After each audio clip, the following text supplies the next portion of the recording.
We have a story tonight about a research scientist, about a jazz musician, and about a prominent educator. These aren't three different stories. That's just our first story about one guy. When Ruth Ezell decided to do a profile of University of Missouri St. Louis Chancellor Tom George, she had two problems. Where do you start, and when do you stop?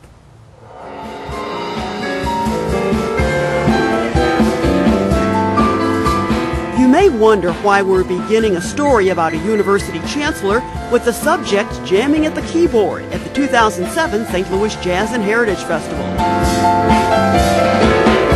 After all, Chancellor Thomas George of the University of Missouri St. Louis is not a music educator. He's an internationally recognized research scientist. But that's the point.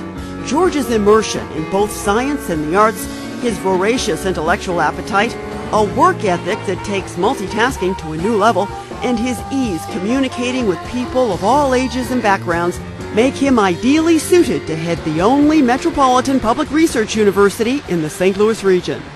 I have outstanding colleagues here in the administration. Our faculty are the absolute best. Our staff, our students, you have great students working here.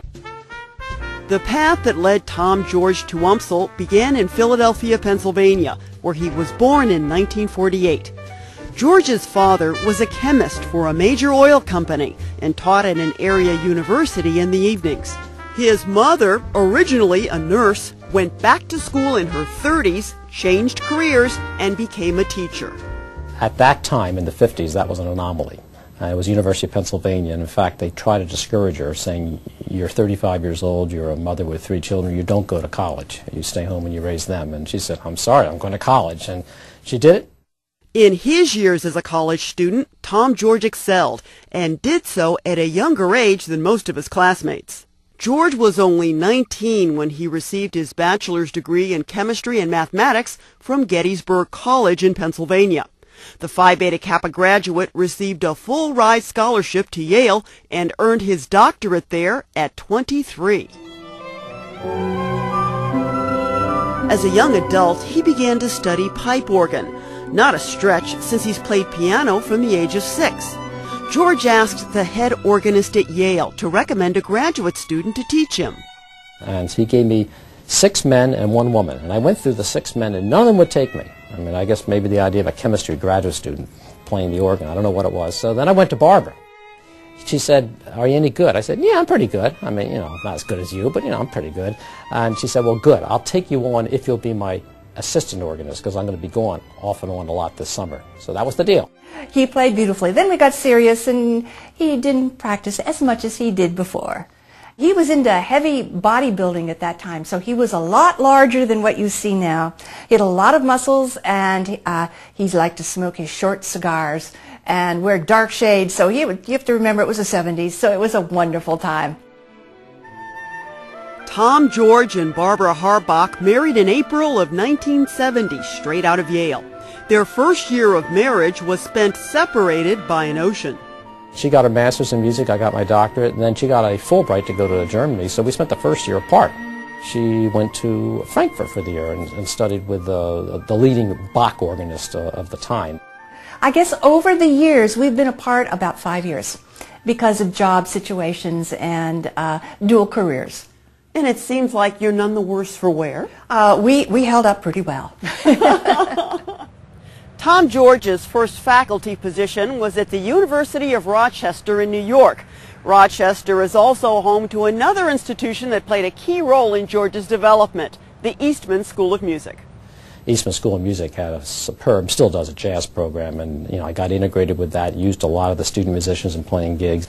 When I was a faculty member at Rochester, I was sometimes jamming and gigging up to 5 nights a week. I mean, it was just a way of life. George spent more than a dozen years at the University of Rochester when someone suggested he'd make a good administrator. On a lark, George applied for and was hired in 1985 as Dean of the Faculty of Natural Sciences and Mathematics at the State University of New York at Buffalo.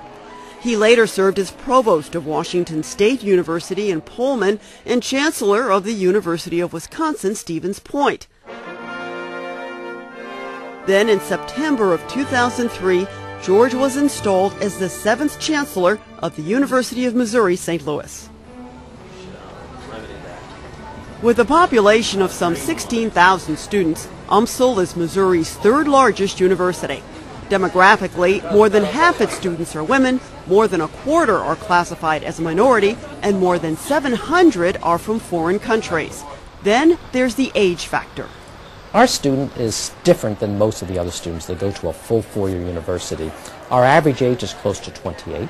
Our student typically is probably funding a major portion, if not all, of their own education.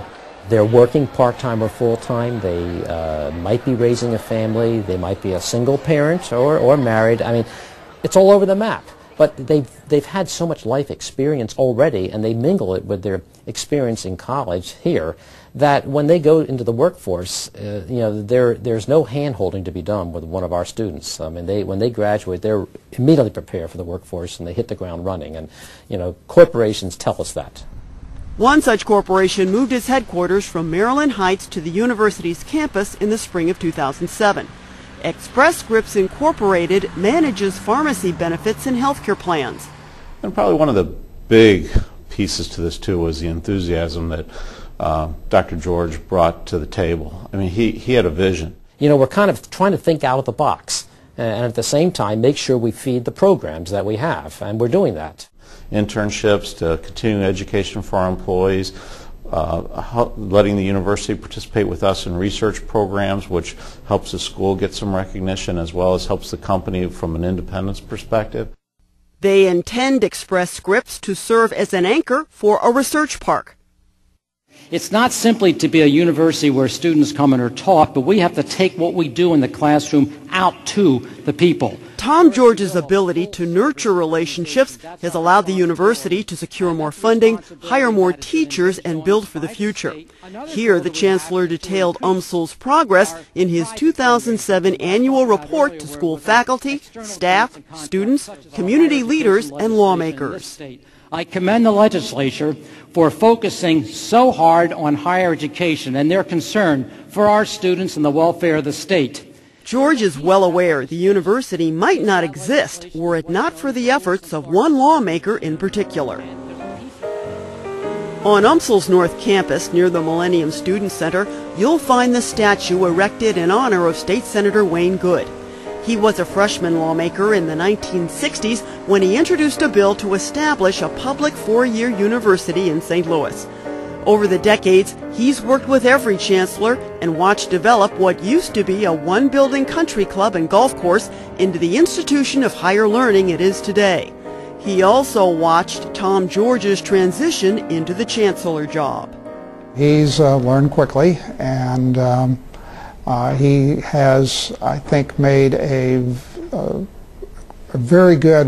a very good relationship with the faculty. And this also is the fact that he has been an active faculty member both in physics and chemistry caught their attention when it came in. I think that relationship has been good. George has never stopped teaching or researching. He has several hundred articles in prestigious scientific journals to his credit, and his research has drawn funding to the tune of about $5 million. And this is some of the newest imaging stuff we're doing in the lab now. Sonia Behar is assistant professor of biophysics and director of the university's Center for Neurodynamics. Behar credits the chancellor with rejuvenating the departments covering the physical sciences. Having someone like Tom George heading the university, I think, really makes it very clear that we are one of three very major universities in this city, and we also have the wonderful status of being the public research university. And a university where, at the start of each new school year, George helps students move into on-campus housing. His accessibility to students and down-to-earth attitude have earned him high marks. People, I think, generally like him, and I think it's because he's so approachable and he's not that administrative type that people like him, and he always comes to events. And there's George's service on the boards of local nonprofit organizations, plus his many fundraising appearances for the university. At the latter, he's often called upon to play some tunes. One wonders when he gets a chance to sleep, but for this chancellor, it's all in a day's work. Sounds like you couldn't, at this time, ask for a better job right now. Well, no, I'm thoroughly enjoying myself.